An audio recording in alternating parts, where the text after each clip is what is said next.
Avis vascular centre, మన దేశంలోనే the best varicose vein hospital.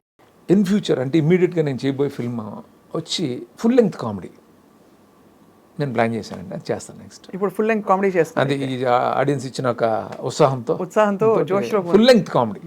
నాకు అది సరదా కూడా. సో మీరు కామెడీ అన్నారు కాబట్టి చిన్న జోకే ఇచ్చండి. మీరు 25th ఇయర్ అన్నారు ఇండస్ట్రీలో, 7 yearsకి మొదలు పెట్టి ఉంటారు కదండి మీరు. లేదండి, లేదు. జోక్ పర్లేదు, మీరేం చెప్పక్కర్లేదు. అది అందుకే జోకే పర్మిషన్. 7 years కదా. సో బాగుంది. ఈ ఫుల్ లెంగ్త్ కామెడీ ఎవరితో ప్లాన్ చేస్తారు? బికాస్ మీరు అగ్ర హీరోలతో కామెడీ పండించడం, మహేష్ బాబు గారితో కామెడీ పండించడం అనే ఏమంటారు, ఆ బ్యూటిఫుల్ ఒక సెంటిమెంటల్ బాయ్, ఒక ఎమోషనల్ బాయ్ ఇమేజ్ నుంచి ఆయన్ని మార్చారు మీరు. అలాగే మీరు చాలామంది టాప్ హీరోస్ అందరికీ ఆ కామెడీ టైమింగ్ బ్యూటిఫుల్గా సెట్ అయింది. ఇప్పుడు ఎవరండి స్టార్ కాస్ట్? ఒక మంచి హీరో అండి,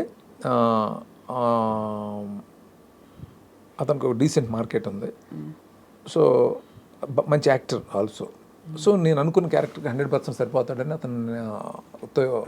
అతనికి నాతో చేయాలని ఇంట్రెస్ట్ ఉంది, నాకు అతనితో చేయాలని ఇంట్రెస్ట్ ఉంది. నాకు అతనితో చేయాలని ఇంట్రెస్ట్. మీకు ఉందా? గుడ్. జోకేను. సో వెరీ సూన్ రివీల్ చేస్తాను. రివీల్ చేస్తారు అయితే త్వరలో. అది ఛాలెంజ్ అండి. కానీ మధ్యలో మీరు బాలయ్య గారిని మిస్ అయిపోయారా? అందరు టాప్ హీరోస్ అందరితో, వెంకటేష్ గారితో చేశారు, అందరితో. విచిత్రం ఏంటంటే అండి, నా కెరీర్ స్టార్ట్ అయిందే బాలబాబు సినిమాతోటి. అంటే నేను అప్రెంటిస్గా పనిచేసిన ఫస్ట్ ఫిల్మ్ వచ్చి బాలబాబు సినిమానే. ఆయనతో చేయాలని నాకు ఎంతో కోరిక. యాక్చువల్గా నమ్మో వెంకటేష్ ఆ టైంలో చేయాలి ఆయనతో, కుదరలేదు, ఏదో కారణాల వల్ల కుదరలేదు. ఆయన ఎంతో ప్రేమగా నన్ను ఎప్పుడు రిసీవ్ చేసుకుంటారు. ఆయనకు తెలుసు నేను ఆయన దగ్గర పనిచేసింది, అన్నీ గుర్తున్నాయి ఆయనకి. ఆయనది మిస్ అయిందని అనుకోవద్దు, డెఫినెట్గా ఆయనతో చేస్తాను. నేను ఇమ్మీడియట్గా దీంతో పాటు ఫాలో అప్ ఒక 2 సాలిడ్గా మంచి సినిమాలు చేసి తప్పకుండా తర్వాత ఆయనతో ఖచ్చితంగా చేస్తాను. నువ్వు నాకు ఎదురొచ్చిరా, రేది కుదిరొచ్చిరా, సమస్య నీకే.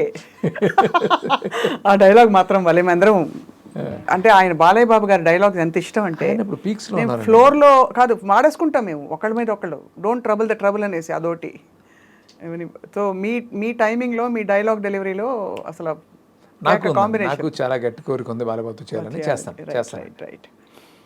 ఇప్పుడైతే మరి ఈ కామెడీ సినిమా మీరైతే ఏదైతే ప్లాన్ చేశారో ఆటోమేటిక్గా విశ్వం తర్వాత అది అమరిపోయిందా? ముందు నుంచి అది ప్లాన్ ముందే అండి. నేను ముందు ఇంటర్వ్యూస్లోనే చెప్పాను. నేను యాక్చువల్లీ విశ్వం రిలీజ్ అవ్వక ముందే చెప్పాను నేను ఏంటంటే ఫుల్ లెంగ్త్ కామెడీ ఒకటి చేయబోతున్నాను. ఎందుకంటే నేను కమెంట్స్లో చూస్తున్నాను, నేను everybody wants that from you, full length comedy కావాలని అంటున్నారు. నా అదృష్టం ఏంటంటే ఇప్పుడు యూత్ నా సినిమాలు కనెక్ట్ అయి ఉండటం, వాళ్ళు ఆలర్ని ఎంజాయ్ చేయటం నాకు ఒక విధంగా నాకు ఒక సపోర్ట్ అది. సో నేనేంటంటే అండి, సినిమాల్లోకి వచ్చేసి ఉండటం వల్ల, నేను ఇక్కడే ట్రావెల్ అవుతుండడం వల్ల ఏంటో ఆ కొరతనం నాలో ఇంకా అది ఆల్రెడీ పోలేదు కాబట్టి, సో నాకు అదే ఇష్టం. నాకు కూడా మీకు బాగా వెటగారం అనిపించే 2-3 సన్నివేశాలు చెప్పరా? అంటే మీకు బాగా నవ్వు వచ్చేవి. ఇప్పుడు చూసే రియాలిటీ షోస్ ఒకటి పెట్టేశారు మీరు, అది మన దూకుడులో. అలా కాకుండా మీకు ఏమేమి వాట్ రియలీ మేక్స్ యూ? అన్నీ ఎంజాయ్ చేస్తానండి. డిబేట్లు ఎంజాయ్ చేస్తాను, టీవీ డిబేట్లు అవి కూడా పెట్టేస్తారు. మా మీద అయితే సెటైర్లు ఉండబోతున్నాయి, నాకెందుకో 6 cents చెప్తాను. అంటే ఆ పొలిటికల్ చాలామంది అన్నీ ఎంజాయ్ చేస్తాను నేను, ప్రతిదీ వాళ్ళు మాట్లాడేదంతా ఎంజాయ్ చేస్తాను. అదే కదండి మనకి, అంతే లైఫ్ ఎనర్జీ అదే. అంతే కదా.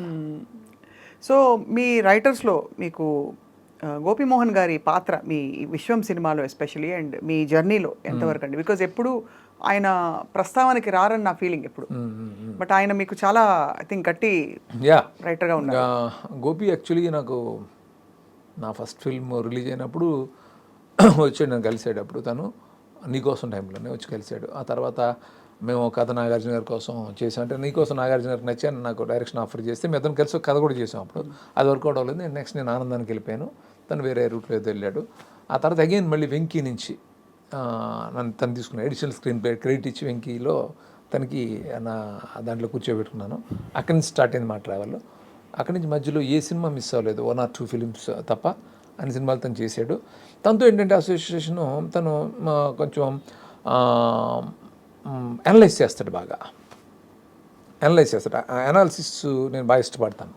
అందుకని అట్లాగే సెన్సిబిలిటీస్ కానీ నేను ఏదైనా ఒక చెప్తే తనకు అర్థం అవుతుంటుంది, నేను ఏం ఆలోచిస్తున్నానో తను ఈజీగా అర్థం చేసుకోగలుగుతుంటాడు. అలా తను ఏదైనా చిన్నది అలా చెప్తే చాలు నాకు అర్థమవుతుంటుంది. ఆ వీళ్ళంత మ్యాచ్ అవడం వల్ల ఎన్ని ఇయర్స్ మేము ట్రావెల్ కంటిన్యూస్ మా మధ్య అయితే చిన్న ఇష్యూ కూడా ఎప్పుడు రాలా.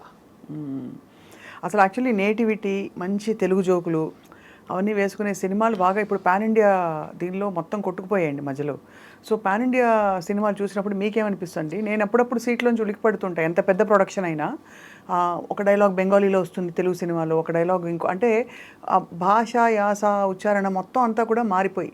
సో ఇప్పుడు మీకు యూ హ్యావ్ ఏబుల్ రైటర్స్, మంచి రైటర్స్ మీ పక్కన ఉంటే ఆ తేడా ఏం గమనిస్తారు సీను గారు మీరు? డెఫినెట్ పాన్ ఇండియా అనేది నిజంగా జరిగిన ఒక అద్భుతం అండి ఇది. బికాజ్ ఆఫ్ రాజమౌళి గారు ఇది జరిగింది. ఆ తర్వాత కేజీఎఫ్ కానీ చాలా సినిమాలు అలాగా, సలార్ కానీ ఇవన్నీ, పుష్ప ఇవన్నీ, దేవరా, ఎన్నిటికి ఒక అడ్వాంటేజ్ వచ్చిందండి. ఇది నిజంగా చాలా పెద్ద విషయం. అంటే ఏదైనా కూడా అండి కథ, ఆ కథకి ఆ పాన్ ఇండియాకి వెళ్ళి ఆ లక్షణాలు ఉంటే, లేకపోతే ఆ హీరోకి ఆ పొటెన్షియల్ ఉంటే, ఆ సైజు ఉంటే డెఫినెట్గా ఇది ఒక ఆపర్చునిటీ. అందుకని ప్రతి ఫిల్మ్ కూడా పాన్ ఇండియాని మనం ఎక్స్పెక్ట్ చేయకూడదు. లోకల్ సెన్సిబిలిటీస్తో మనం కొన్ని సినిమాలు చేస్తాం. అవును, అదే డిసైడ్ అయిపోవాలి మనం. ఇప్పుడు మన సినిమా చేస్తున్నాం, ఒక కథ చేస్తున్నాం, ఒక కథ, ఈ కథ మనం ఎవరిని ఏం చేసి చేస్తున్నాం అనేది ఒక క్లారిటీ మనకు ఉంటే కనుక ఆ ప్రకారం వెళ్ళాలి. సో మీరు ఇందాక అడిగింది రకరకాలుగా వస్తున్నాయి అనేది, మరి ఒక ఇంత పాన్ ఇండియాకి స్ప్రెడ్ అవ్వాలి సినిమా అని అన్నప్పుడు చిన్న చిన్నవి అలాంటివి ఉంటాయి. అంటే ఉన్నమాట అయితే వాస్తవం, అంటే ఉంటాయి కదా చిన్న చిన్న నేటివిటీ లేకపోవడం. నేను అంటాను ఒక్కటే, అంటే మనకి అడ్వాంటేజ్ అనేది డెఫినెట్గా ఉందండి.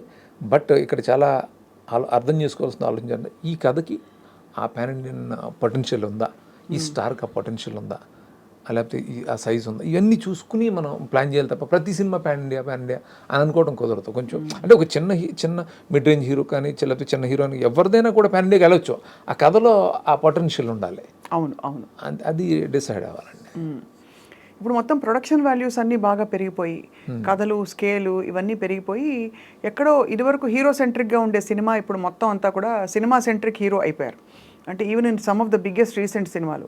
So as a filmmaker మీకు ఏది ప్రధానం అనిపిస్తుందండి? మీరు కూడా హీరో సెంట్రిక్గా కొన్ని సినిమాలు క్యారెక్టర్స్ డిజైన్ చేశారు. బట్ మీ దానిలో అంత కొట్టొచ్చినట్టు హీరో కోసమే బలవంతంగా రాసినట్టు ఎప్పుడూ అనిపించలేదు, న్యాచురల్గా ఉండేది. మీకేమనిపిస్తుంది శ్రీనివట్ల గారు? ఏది ప్రధానం ఇప్పటి రోజుల్లో సినిమాకి? కథ ఆత్మ, ప్రొడక్షన్ ఆత్మ, టెక్నికల్ వాల్యూస్ ఆత్మ, సంగీతం, వాట్ ఈస్? ఎప్పుడు కథనండి, కథే ఫస్ట్ కథ తర్వాత ఆ కథకి ఒక హీరో ఒక తన ఇమేజ్ ఒకటి యాడ్ అవుతుంది. ఆ తర్వాత ప్రతిదీ కూడా టెక్నికల్గా ఆ సినిమాని కొన్న బడ్జెట్ని బట్టి అంత బాగా తీసుకెళ్ళాలి. ఇవన్నీ ఇంపార్టెంట్. ప్రొడక్షన్ ఇంపార్టెంట్, ప్రమోట్ చేసే ప్రొడ్యూసర్స్ ఇంపార్టెంట్, అన్నీ కలెక్టివ్నండి. అవును అవును, కరెక్టే. సో అన్నీ కలగలిసి దానికి తగ్గట్టుగా ఉండే ప్రొడక్షన్ అయితే అది ఆడియన్స్కి నచ్చి అది. ఎగ్జాక్ట్లీ అండి. మీరు ఈ మధ్య చూసిన సినిమాలలో మీ సినిమాలు కానివి, what did you like the most? చాలా సినిమాలు ఉన్నాయి కానీ ఇమ్మీడియట్గా ఇన్స్టెంట్గా అడిగితే మనం కూడా చెప్పాను నేను, మహారాజా అనే ఫిల్మ్ నాకు చాలా బాగా నచ్చిందండి, విజయ్ సేతుపతిది. అంటే స్క్రీన్ ప్లే చాలా టెరిఫిక్గా చేశారు. జనరల్గా కొరియన్ ఫిల్మ్ లాగా ఉంటుంది అది. మన ఇండియన్ ఫిల్మ్స్లో మన సౌత్ ఫిల్మ్ అంత బాగా చేశారు. చాలా నచ్చింది నాకు ఆ సినిమా. పొన్నియిన్ సెల్వన్ మీకు అర్థమైందండి? అర్థమైంది. అర్థం అంటే కొంచెం చిన్న ఉంటే ఆ పేర్లు ఎక్కువ. అంటే నిజంగా ఆడియన్స్కి చాలా టైం పట్టింది. It's a beautiful production. అవునండి. కానీ ఆ రాజుల పేర్లు హిస్టరీ పాఠం కొంచెం కూడా వాళ్ళకి, తమిళ వాళ్ళకి అందరికీ వాళ్ళకి తెలుసు కాబట్టి ఆ హిస్టరీ వాళ్ళకి ఈజీ ఉంటుంది. మనకు కొంచెం కొత్త కదండి ఇవన్నీ. మనకు ఆ హిస్టరీ తెలియనప్పుడు ఆ పేర్లు కొంచెం బట్ ఇట్స్ గ్రేట్ డైరెక్టర్ ఆయన. అదేమి అసలు మనం అనే ఇది లేదు కానీ, అంటే అలాంటివి చూసినప్పుడు చాలా, అంటే బ్రెయిన్ పవర్ ఎంత మనం పెట్టాలి, అవి గుర్తుంచుకుని ఇంటికి వెళ్ళి కథ చెప్పాలనుకోండి ఎవరికైనా, అప్పుడు వస్తుందన్నమాట అసలు విషయం. సో మిస్టర్ సినిమా తీస్తున్నప్పుడు మీకు ఒక రియల్ కపుల్, ఆ తర్వాత రియల్ కపుల్ అయిపోయారు. అప్పట్లో మీకు ఆ జాడలు హింట్స్ అనిపించాయా వాళ్ళు ఇష్టపడుతున్నట్టు, వరుణ్ తేజ్ అండ్ లావణ్య? నాకేం అనిపించలేదు, నాకు తెలియదు అసలు. నేను నా గొడవలో నేను ఉండేవాడిని ఎప్పుడు కూడా. పెద్దగా నేను ఇది పెద్ద ఫోకస్ అవ్వను ఏది, నాకు అనిపించలేదు ఎప్పుడైతే. ఇప్పుడు once they became real couple మీరు సర్ప్రైజ్ అయ్యారా? ఒక వరుణ్ ఎప్పుడు తను ఇది కోసం ఫోన్ చేసినప్పుడు తను చెప్పాడు ఇట్లాగా అది గుర్తు చేసాడు అనమాట. ఆ టైంలో అలా జరిగిందని చెప్పి గుర్తు చేశాడు నాకు. ఓ అప్పుడు ఫుల్ అవునా నాకు తెలీదు. సో అది అంటే ఇవన్నీ సరదా విషయాలు. ఇప్పుడు వాళ్ళు చక్కగా సెటిల్ అయ్యారు కాబట్టి మనకు చెప్పుకోవడానికి కూడా ఇట్స్ హ్యాపీ థింగ్ కాబట్టి మేము ప్రస్తావిస్తున్నాం. అమ్మాయి చాలా మంచి అమ్మాయి, వరుణ్ చాలా మంచోడు, ఇద్దరు కలవటం చాలా happy. And for more videos, Please subscribe to iDream. Please subscribe to iDream. Please subscribe iDream. And please subscribe to iDream. For more videos, subscribe to iDream. please like, share and subscribe to the channel. Congratulations, iDream. Subscribe to iDream. Subscribe to iDream. So subscribe to iDream Media. iDream ki iDream team andarki huge congratulations. Please subscribe iDream Media. Please subscribe to iDream. Subscribe iDream. Please subscribe to iDream. iDream అంటే నా కళల channel subscribe చేసుకున్న నోరు తిరుగుతలేదు, మీరైతే గంట గుర్తు కొట్టండి. For more such videos, please subscribe to iDream. Subscribe to iDream. Please subscribe to iDream. Please subscribe iDream Media. Please do subscribe to iDream. Please subscribe to iDream Media. For best entertainment and information, please subscribe iDream. And don't forget to subscribe to iDream.